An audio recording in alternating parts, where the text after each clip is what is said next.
Assalamu alaikum and good evening. I'm DrNAS and again here with a new topic as we completed the sinus node dysfunction bradyarrhythmias in our last lectures.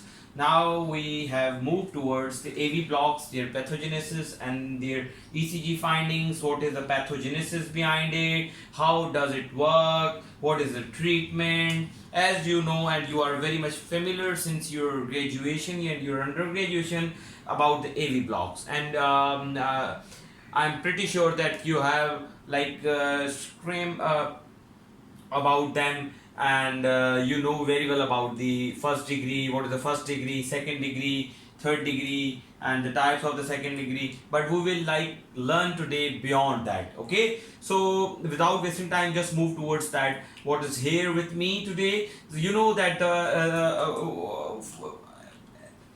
atrioventricular blocks means that there is a block between atria and the ventricle, and we know that there are the structures which actually transmits that impulse from atria to the ventricles are mainly the AV node, atrioventricular node, which is present just anteromedial at your tricuspid valve, and that atrioventricular node transmits the impulse from the atria with a delay, and that delay shows in the ECG in the shape of PR.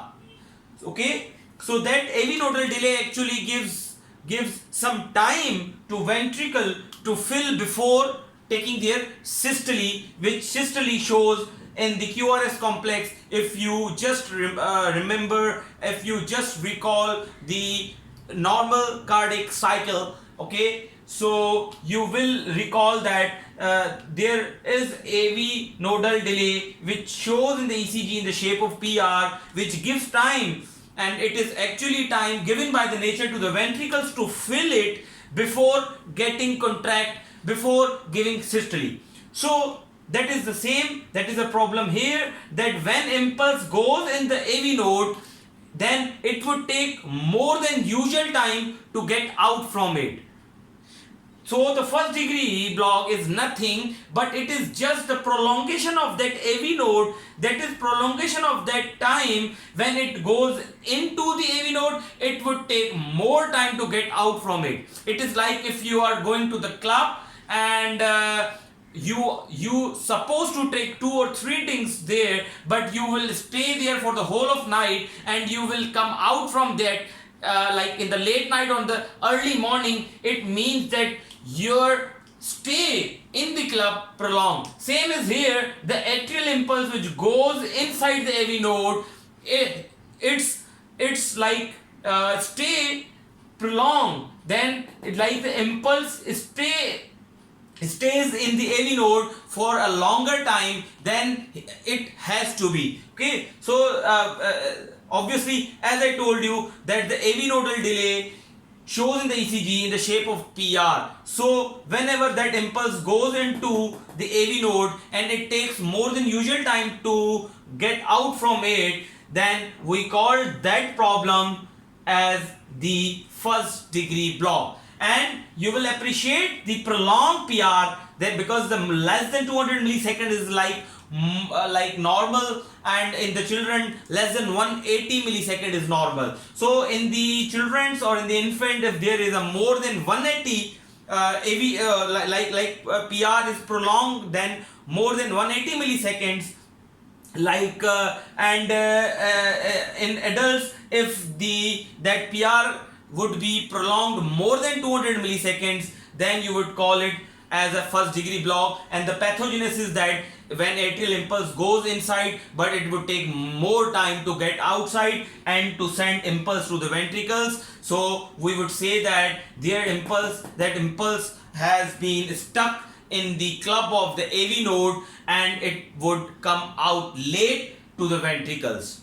But because the usual time it has to take should be less than 200 millisecond. When it is taking more than 200 millisecond, it means it is taking more than its usual time. So your PR is long, and you would say that your patient is in the first degree AV block. So the causes, obviously causes are the same.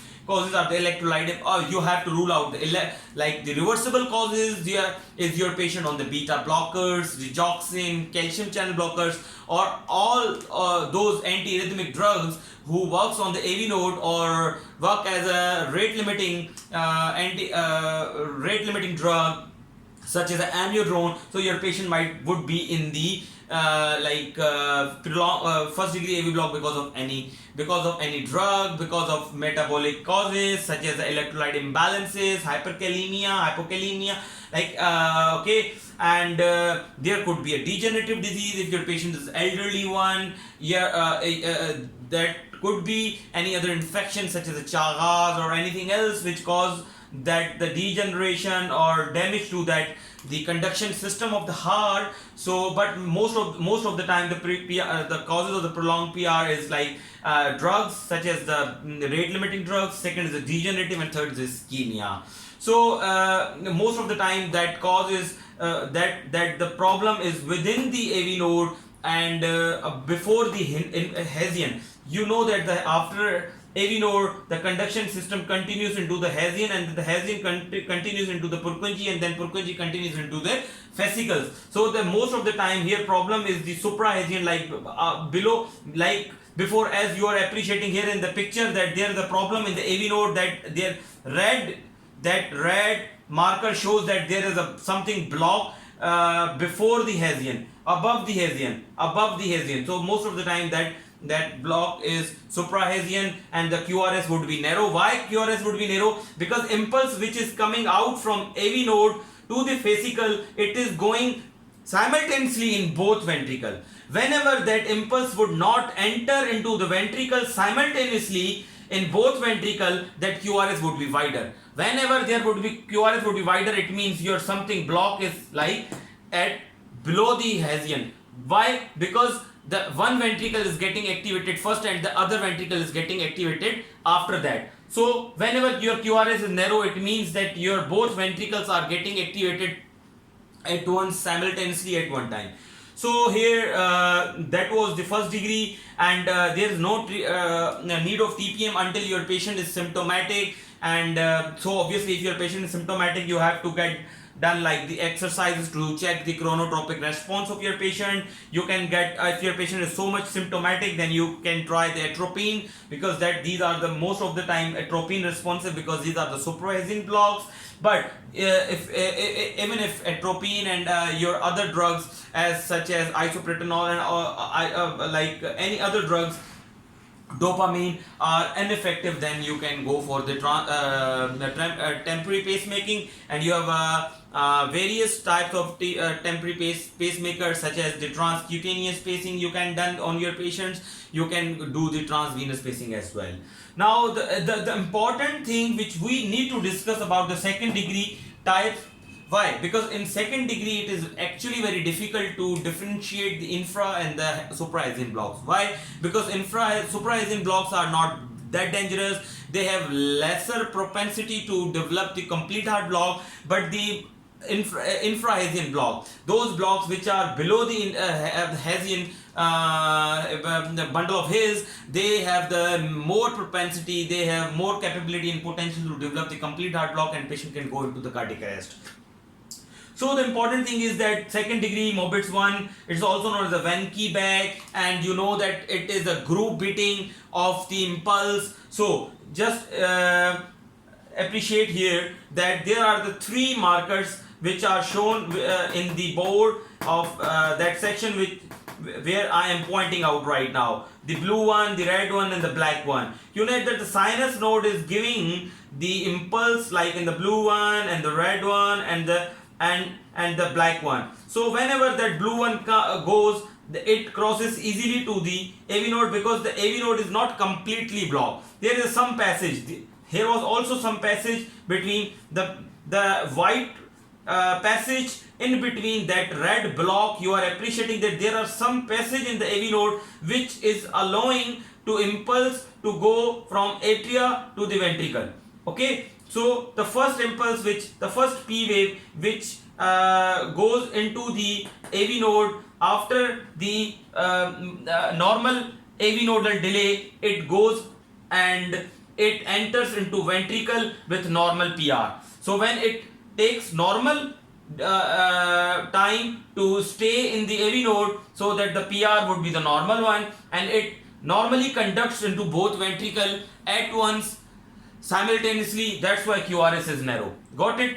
Now the another impulse which goes from sinus, that from P to the AV node, because of the block it would stay some time longer, like more than the previous one. That's why you would have a more PR prolongation than the previous PQRS PR interval, so that that interval would be like longer than the previous one.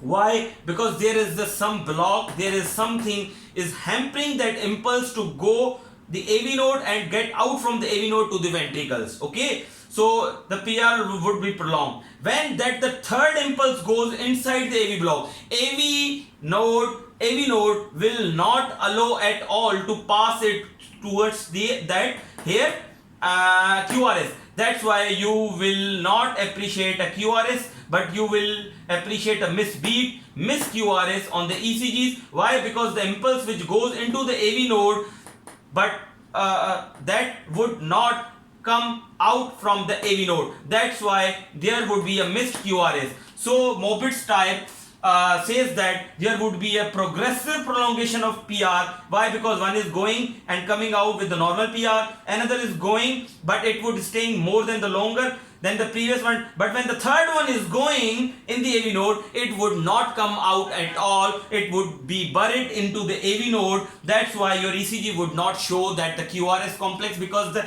ventricles would not be depolarized by that impulse, but the atria has been depolarized by that impulse. That's why you are appreciating the P wave on that ECG. That is the reason you would have prolonged PR interval, and then a missed beat in Mobitz type 1. Okay, I'm sure that now you would have been clear about it, that the why your patients have progressive PR prolongation and the missed beats with the Mobitz type 1. But the better thing is that there is something open here in the AV node, and the block is which is here in the AV node, or it is above the supra node. Like it is above the bundle of His. It is suprahesian block.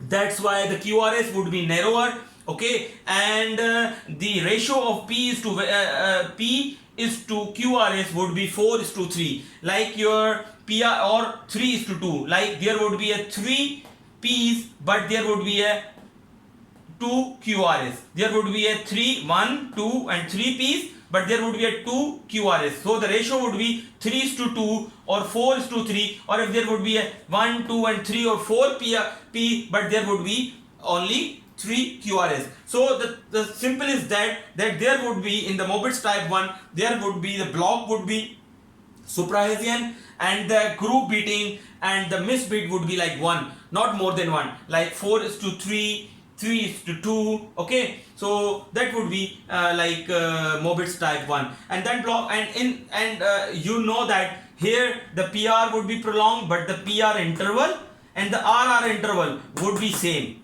would be fixed. Like PR would be fixed in the first degree and the RR would be fixed. This is actually important, because sometime during examiner and in the basic use, people ask that PR in which block PR would be and the RR would be fixed. So this is the first degree block in which the RR and PR would be fixed. Here that RR and the PR, that RR would be variable, and the PR is also would be variable. Why? Because PR is prolonging progressively. Why? Because beat is going inside, but first one comes outside with the normal AV nodal delay or the PR interval, but the second would take more time and the third would not come out at all, or third or fourth would not come out at all. So that is the Venki peg. The treatment would be the same, because this is a suprahesian block. No need to do anything until your patient is symptomatic, but you have to take the brief history about the cause of that block. You have to treat the reversible causes such as electrolyte imbalances, like the drugs. You have to monitor your patient vigilantly, but no need to do the intervention on those patients until and unless they would be symptomatic. So you have to, but you have to rule out other causes of the block. Now the important here is that the second degree Mobitz 2, the second degree. Here the second that is the same second degree, but that is a Mobitz Type II, and you know that in the Mobitz Type II there would be a missed beat after few few P's on ECG. There would be a missed beat after P waves.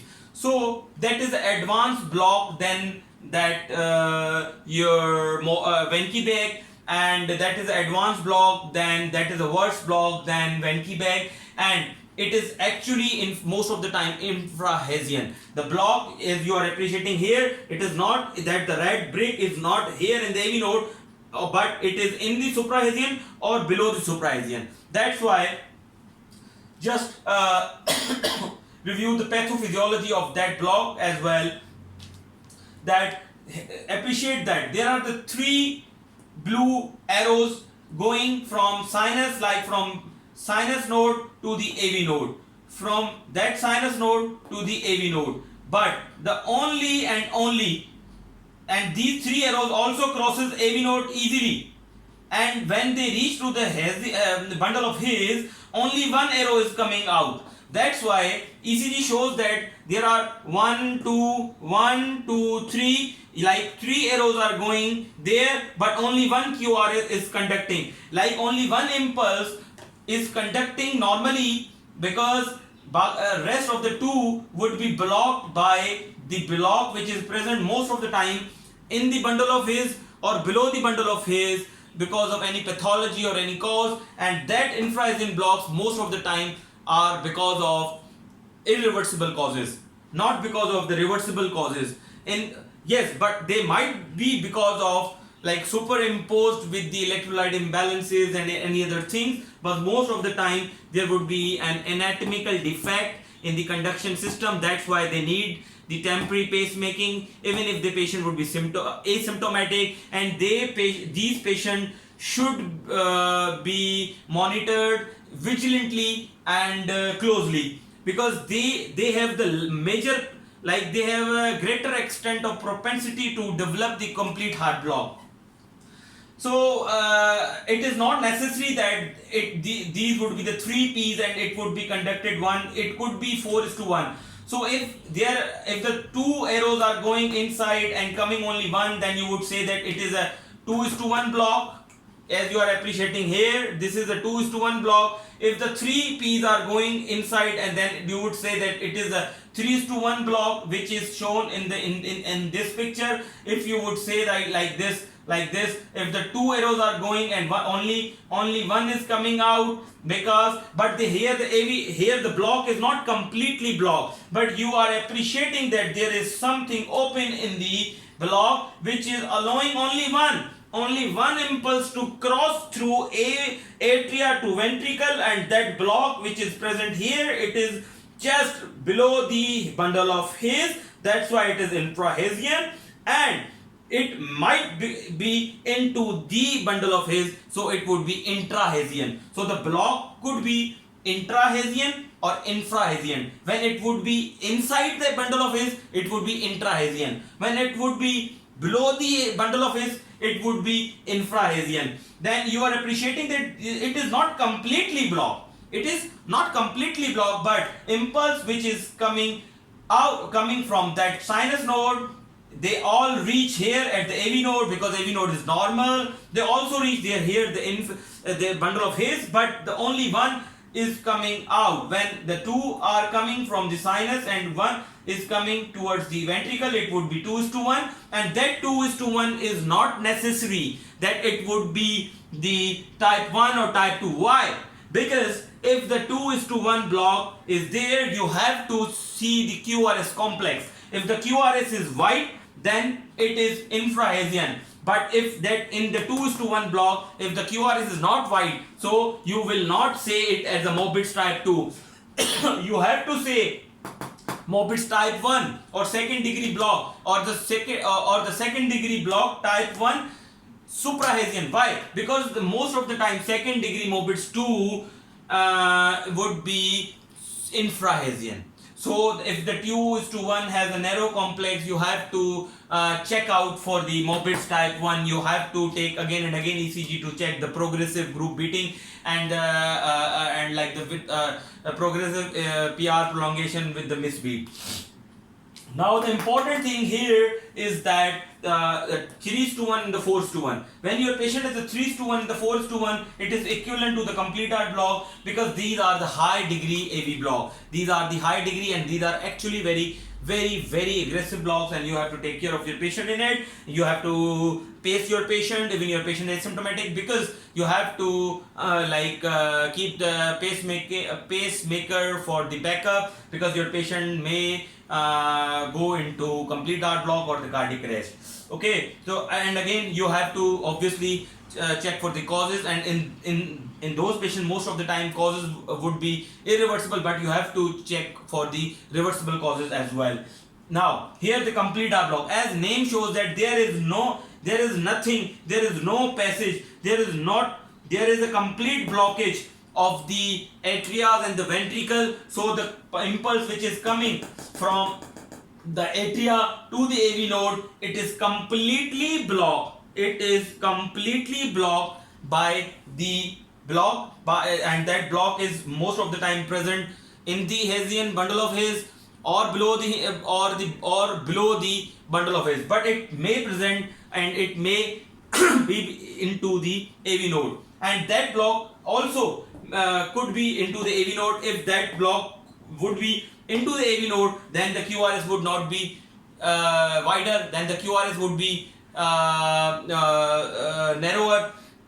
So you would say that your patient has like an suprahesian block. It is not infrahesian block. So the suprahesian, the block which are present into the AV node and or above the bundle of His, they are actually not that lethal.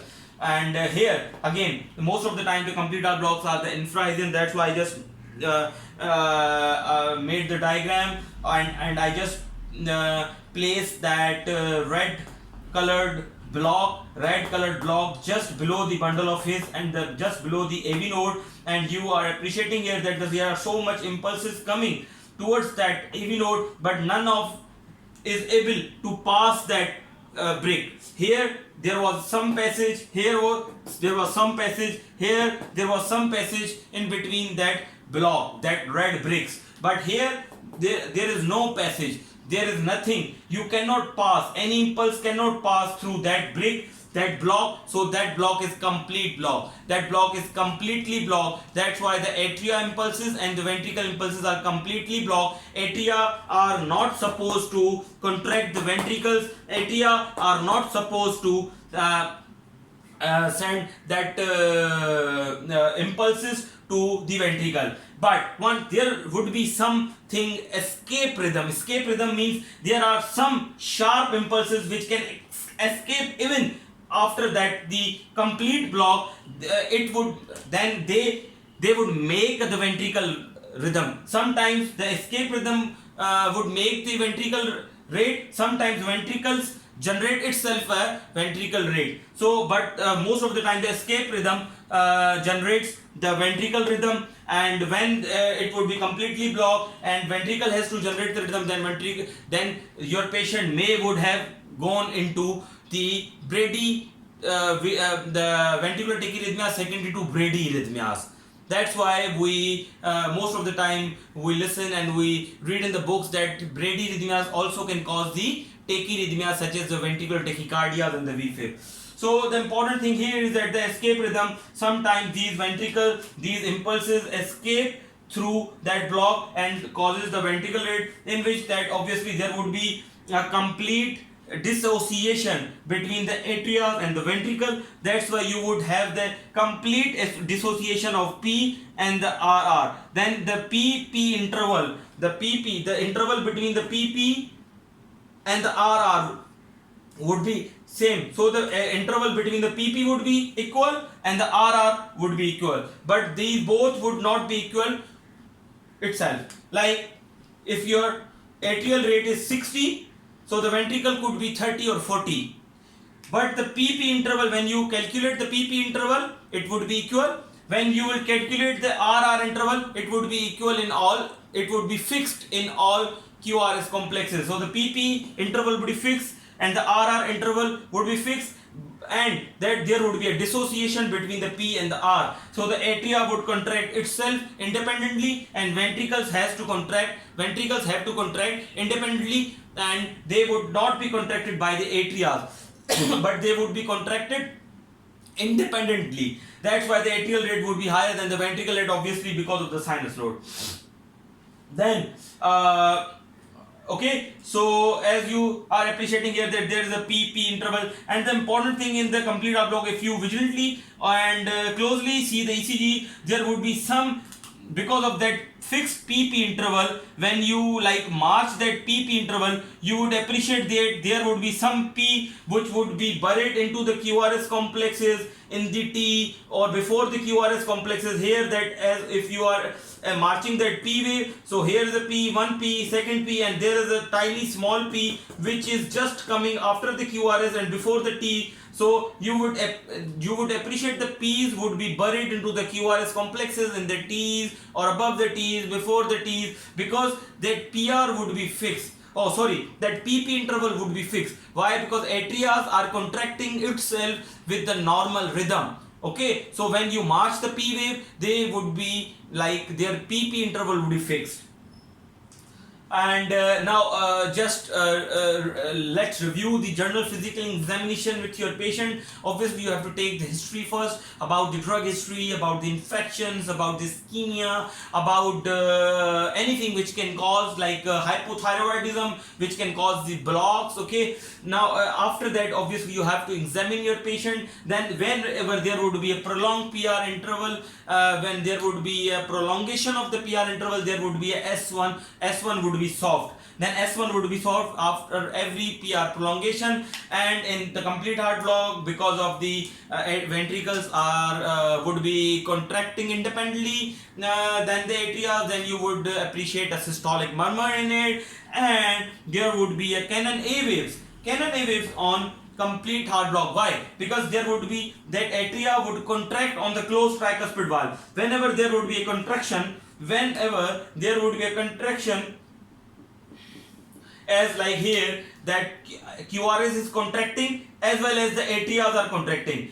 QRS are contracting, that's why you are appreciating QRS complex here. When there is obviously the P shows that atrias are also contracting, but the tricuspid valve is closed. Why? Because atria's pressure is more than the ventricle pressure is more than the atrial pressure. Also obviously tricuspid valve would be closed. But when on the closed tricuspid valve that atria would contract, then you would appreciate a Canon A wave. Why? Because on JVP A wave shows the contraction of the atria. So when there would be a closed tricuspid valve, then blood has to go up. When the blood would be goes up, then on JVP you would have a Canon A wave. Why? Because blood is not going down. When the atria would contract, then blood goes up. So in normal condition, the tricuspid valve would be open. So when atria contracts, blood goes down. Because of the complete heart block and the ventricle has to contract here, that you are appreciating that on the QRS complex P is coming. So whenever there would be QRS is like ventricles would be contracting, tricuspid valve would be closed. So when the tricuspid valve would be closed, atria obviously because atria is contracting independently to the ventricles, so it has to contract itself. When it would contract, you would appreciate the P with the QRS complex, and then that P causes the large Canon A wave. Why? Because the tricuspid valve is closed, and when atria contracts, blood goes up and it makes a larger A wave, a Canon A wave. That's why we would appreciate a large A waves, Canon A waves on the JVP, because atrias has to contract independently on the tricuspid closed tricuspid valve. So that was all, and this thing, yes, and the few things which I actually want to share with you guys, that in these, that if you are going the temporary pacemaking or the permanent pacemaking because of these AV blocks in your patients, then there was a trial, the Protect HF trial, the Protect Pace trial, and that trial was in between, that should we do the pacing on the bundle of hairs, because whenever you would be do the pacing on the bundle of hairs, then it means you are contracting the both ventricles simultaneously and you are not generating the dyssynchrony. But whenever you would pace your heart through RV, it means you are like inducing LBB and you are generating dyssynchrony. Why? Because you are contracting your heart through right ventricle. So the Protect Pace trial was between the subjects, in which few of them were paced through bundle of hairs and few of them paced through right ventricle. So there was no difference, there was no mortality benefit. Either you would go for the bundle of hairs, or either would you go for like sorry, that was not the his pacing. Sorry, that was not the his pacing, but that was the apical, that the apex or non-apical, because the pacing was same. Sorry, I am taking my things back. Because bundle of is actually a good pacing. I just forgot to tell you guys that trial was in between two subjects. Like in few of them were paced through that apex and few of them was paced through non-apex, but like something like non-apical position, to decrease the dyssynchrony, to increase the synchrony near to the his, but not on the his, near to the his. So it shows that either you would place the RV lead on the apex or non-apical position. It was same. There was no mortality benefit, there was no symptomatic benefit in those patients, but the pacing requirement in non-apical position would increase rather. That's why that was a negative trial. If someone asks you guys that is it better to pace the patient through RV or RV apex or non-apical position, then your answer would be that there is no difference to pace your heart through the RV apex or the non-apical position in the RV. But yes, the bundle of his, the pacing on the bundle of his is obviously better. We will discuss in later on in our lecture of devices or the pacing. Okay, so just wait for that lecture. Okay, and as we have done the AV block, so obviously in the end, subscribe my channel and press the bell button. Pray for me and keep me remember in your prayers.